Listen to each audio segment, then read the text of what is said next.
everybody! So today's video is gonna be a review of the Archer&Olive notebooks. This seems to be the brand that has completely taken over the bullet journaling world. So in this video I'm gonna share my own experiences after using two of these notebooks. We're gonna get all close and personal with these. So after this video I think you'll have a better understanding if this notebook is worth the hefty price tag for you. So let's start from the basics. This notebook is pretty standard A5 size. It has 160 pages. They are not numbered and there are no pre-made pages in this journal. This has a pack pocket as most bullet journals do. It has two bookmarks, a pen holder, an elastic closure, and it comes in various different colors and designs. The cover is made from this fabric material that looks really pretty, but in my experience it does collect dust and hair. So if this lives in your purse or you have a furry animal at the house, it might not look that pretty after a while.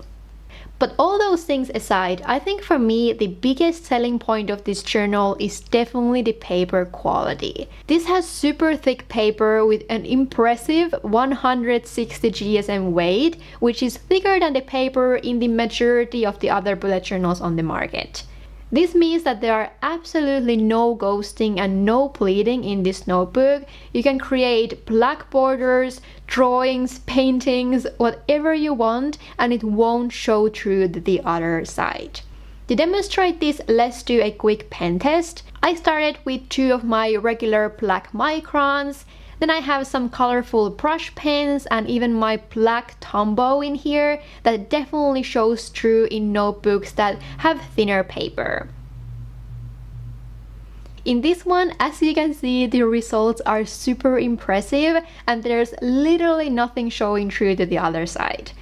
I also took a picture of this page with my phone just to show you the notebook in a more natural lighting as well. As a comparison, I'll show you the same pen test in my other notebooks. I have the Leuchtturm that has 80 GSM paper, then I have the Dingbats notebook that has 100 GSM paper, and finally the Lemome notebook that also has pretty thick paper with 120 GSM. You can see how the ghosting starts to disappear more and more when switching to a thicker paper, and this is personally something that I find really important whenever I'm bullet journaling. I like to draw a lot and be able to use dark colors, so the paper thickness is something that I put a lot of attention to when I'm shopping for a journal. So as a conclusion, the paper quality of the Archer&Olive definitely earns an A+. While we are comparing these four notebooks, let's also take a look at the paper color and the size and darkness of the dots. You can see right from the start that the Archer&Olive notebook has this super crispy white color, while most of the other notebooks on the market have more of this ivory or almost yellowish tone. I think this is something that really depends on your own preference. I personally really like the white color, but it definitely has this almost cool tone to it. So for example, it makes my table look super yellow when I'm using it or trying to take pictures of my bullet journal pages. If you like to use a lot of stickers with white background, this works really well for that. But if you're someone who likes a more natural or old school paper look, this might not be for you. The dots are pretty average in my opinion. They're slightly darker than in the Dingbats notebook, but not as visible as the dots in the Lemome, for example. Then one of the biggest questions people, including me, seems to have about this notebook is how well does it handle watercolors. I've created quite a few watercolor or brush pen paintings in these notebooks, and I definitely have some thoughts about it. First, I'll show you this quick watercolor test I did so we can get a super detailed look at the paper after I've applied water on it. So I smeared some watercolor in here and tried to blend and add a few layers. One thing with this paper is that it dries pretty quickly and it's a little bit difficult to blend the colors. Now, in my opinion, this is true for any bullet journal out there. You can never replace a real watercolor paper with your notebook paper, and the quality of your artwork very likely won't be the same.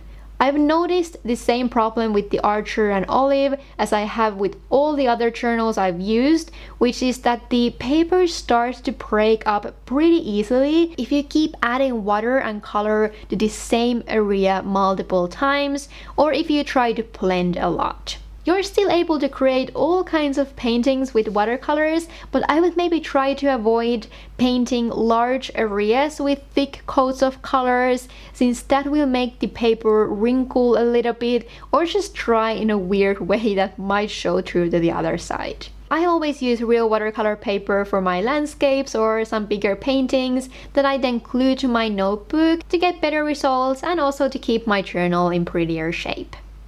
But in a nutshell, compared to the other bullet journals I've used, I would say that the Archer&Olive performs a little bit better than the average notebook with water. I think those were probably the main things to go through about this notebook, but I'll still share some of my other experiences and thoughts about these. So the first would be the bind in these journals. I had some problems of the bind breaking a bit in my old notebook that I used for 6 months, but please keep in mind that I'm pretty rough with my notebook. I bend the pages a lot to keep them flat when I'm taking pictures or scanning my pages. Also, this didn't affect the use of the notebook in any way because nothing broke to the point that the pages were falling off or anything like that. So I would say this is a pretty minor issue I had. The second thing is that the paper is maybe not from the smoothest side. So for example, compared to the Dingbats notebook, the Archer&Olive has a little bit more texture to it. This might be a problem for you if you do a lot of detailed calligraphy, but for me, again, not the biggest issue. Then one problem I think many people might have with this is that this notebook has only 160 pages. I personally use my bullet journal only for 6 months before I switched to a new one, so for me this is pretty perfect amount of pages. But if you want to find a notebook that will last you the whole year, this might not have enough pages for you. So before buying it, try to think how many pages you would use in average per month. So eventually, is this bullet journal worth $30 for me? I would say yes, because it's definitely the best bullet journal I've ever used, and I did already repurchase it once, which I think shows that I really liked it. I love the white color of the pages, I love the thickness of the paper, and I think the overall look of the journal is super beautiful. That being said, there has been so many new journals coming to the market lately that I'll probably try something else this year, just to broaden my horizon and also to show you some other options. But this is still hands down a great option for a bullet journal. I really hope this review was helpful for you, but if you still have some questions, please feel free to leave them to the comments below and I'll be happy to answer them. If you're new here and want to stay tuned for more bullet journal and art stuff in the future, please consider subscribing to this channel. Thank you so much for watching. I hope all of you have an amazing day or night wherever you are, and see you in my next one. Bye bye!